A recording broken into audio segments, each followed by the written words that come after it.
Okay, so I'm going to finish up kind of my base layer, my base kind of sketch layer here.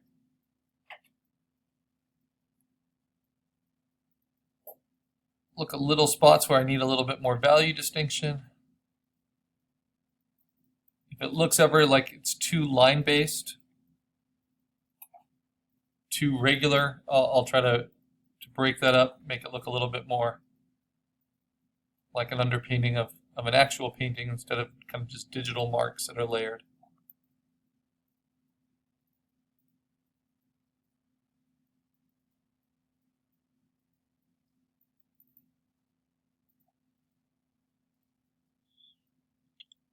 And I'm not worried about little like thin strands of hair. That's why I have that minimum brush diameter set pretty high at almost 20%. So I can't get into tiny little details yet. That's not that helpful.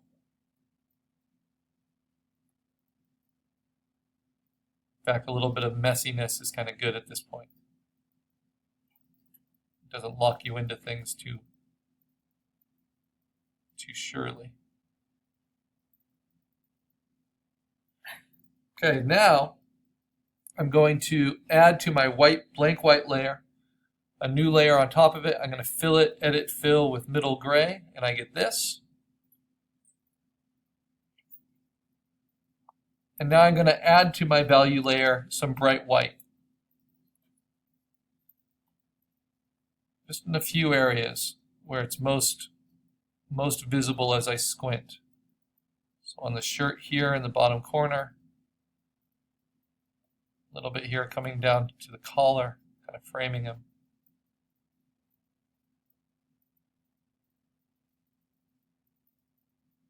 And then, I don't see any other really bright whites.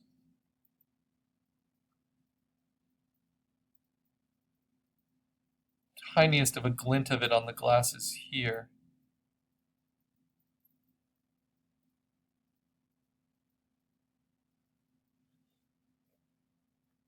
But even in his white hair, it's not much of it. So now I'm going to move to a new layer on top. I'm going to lock my value layer. I'm going to lock my gray layer so I don't accidentally paint on that. I've done that in the past. And notice how my basic shape sketch isn't very necessary anymore. It's done what it needed to do. But I can just keep it on to have that blue to use a little bit to counter all these warms I'm painting with. And now I'm going to call this my, for lack of a better term, a duotone layer, where I'm going to work between the values I've already put down. So to do that, I'm going to use the same brush. I'm even going to start at the same size, but I'm going to keep it at about 50%. And I'll use my lightest light, and I'll just paint over with this lower percentage opacity, and it will blend with the colors underneath. So just little strokes like that will help round out and bring out some of the details. And because it's 50% opacity, the more I paint with it, the stronger it will get. But then I can also steal colors from myself.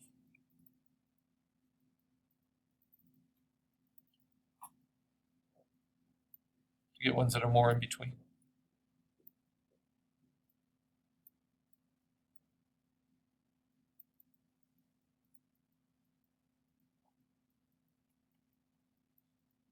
It's especially good for soft textures like his hair. They don't need to have such hard edges.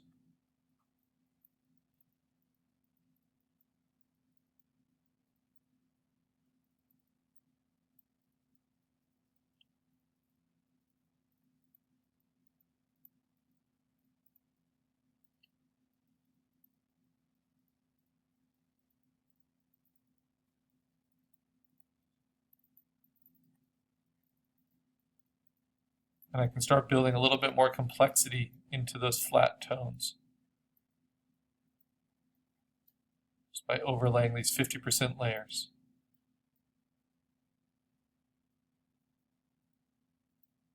and softening the transitions between them where they should be soft.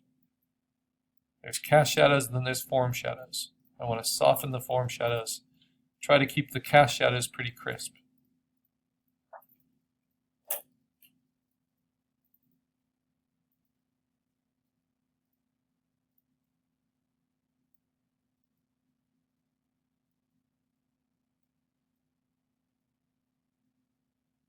The reason it's great to have some reference to pull from is you'll be surprised at how dark things really are.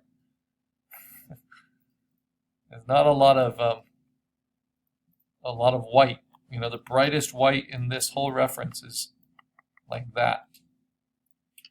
Some digital painters, you'll see this a lot, will create a little pellet for them off to the side for themselves. They can steal the colors from there. And that works sometimes, especially if you're doing lots of different elements. But here I can just steal colors right from myself within the subject itself. So I don't find it as necessary in this example.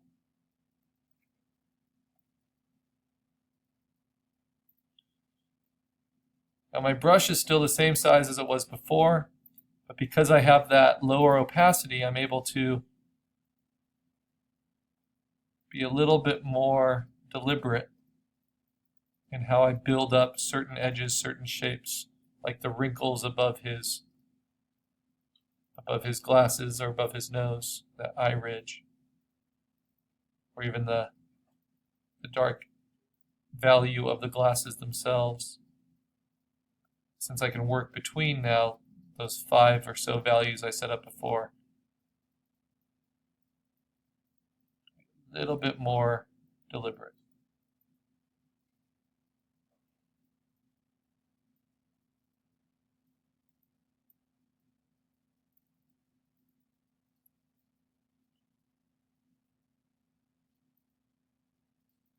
In shaping features like the nose, you're looking at the shadows that they cast and the shapes they make around them. You're not trying to outline, you're trying to find the two edges of the shapes. You have highlights and you have shadows. You have hard edges and soft edges. You need to observe those and place those correctly. Turn the form.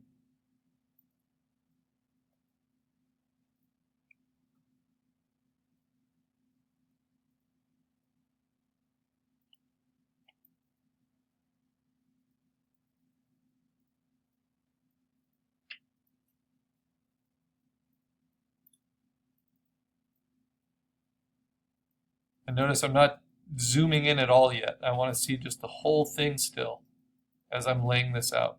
I don't want to get sucked into details, which will happen if I zoom in.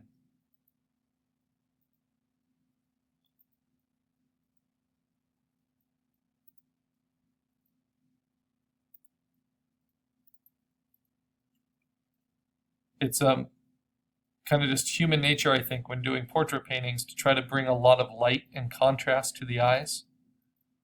But you'll notice that eyes, more often than not, are in a lot of shadow.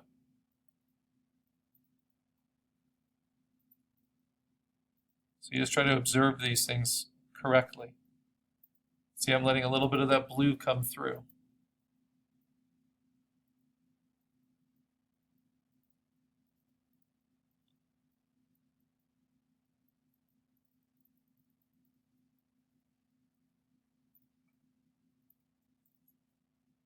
But also this middle gray is mixing through anything I didn't paint fully on the layer underneath.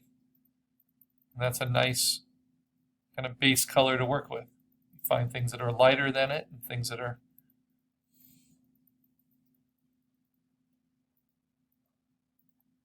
darker. It just keeps you kind of focused on a full value range to get the full illusion of form. And that's what digital painting is good for, giving you a full illusion of three-dimensional form. It's not great for symbols, it's not great for graphics, where you need really clear, direct communication. It is good for rendering fully dimensional images. More representational, more true to life.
Now I'm pulling out some of those highlights in the plaid pattern, the local color of that plaid as it catches the light, but in the lower opacity, it's not as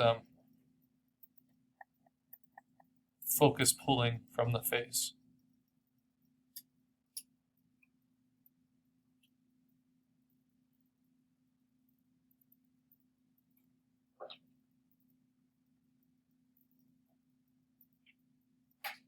I'm doing a lot of finding values that work in between the values I've already established.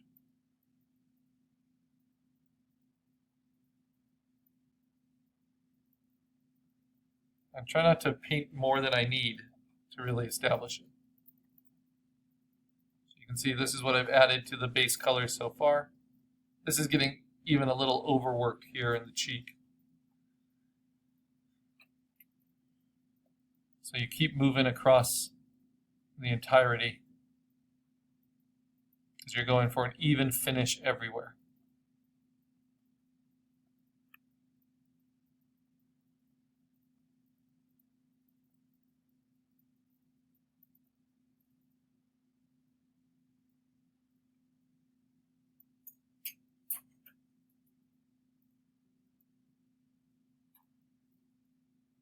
Remember, this is a soft, or this is a hard-edged brush. By doing the lower opacity, every edge I deal with becomes softened.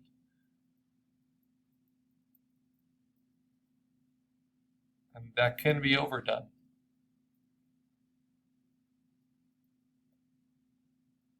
If I move on to the step too soon, I can often end up with areas that are just too soft. And it's easier to soften a hard edge than it is to sharpen a soft edge.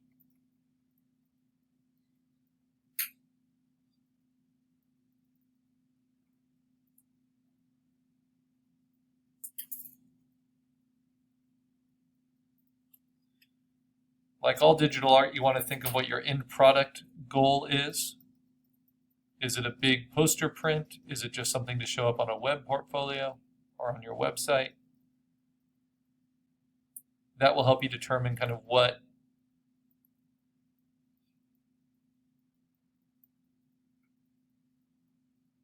size brush to use and how detailed to go in your final execution. You'll find that most digital paintings you see online, especially tutorials like this, they won't go beyond just web resolution. Because as long as it looks good on the screen, they're done. But if you have other goals for your project, I usually think in terms of fine art goals. If I want to print something out, hang it in a gallery, I want to make sure it has that level of finish, which is a long ways off from this brush size. But you always start from basic to more complicated.